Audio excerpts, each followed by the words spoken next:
உங்க அப்பா பணக்காரங்கிற ஒரே காரணத்தினால நோகாம நேரா முதலாளி சீட்ல உக்காந்த உனக்கே இவ்வளவு திமிர் இருக்கே.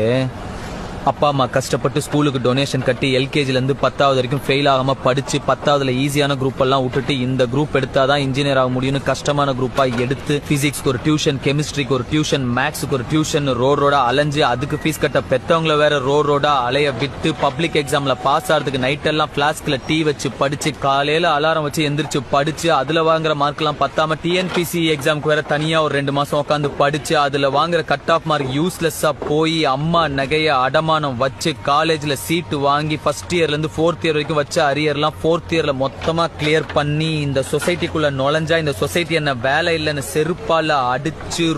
ரோடா வேலை தேடி அலைஞ்சு 3 வருஷம் 4 வருஷம் வீட்டுல தண்டமா உக்காந்து அப்பா என்ன தண்டச்சோறுன்னு திட்டி சாப்பிடுற ஒவ்வொரு வாய் சாப்பாடும் தொண்டையில சிக்கி வலிச்சு இறங்கி எவனோ ஒரு புண்ணியவான் கடைசியில ஒரு நல்ல மனுஷன் எனக்கு வேலை கொடுத்து அதையும் புடிங்க நினைக்கிற உன்ன மாதிரி ஒரு புறம்போக்கெல்லாம் சமாளி இன்னைக்கு முன்னாடி நின்னு பேசிக்கிட்டு இருக்கிற வேலையில்லா பட்டதாரி எனக்கு எவ்வளவு திமிரா இருக்கும்.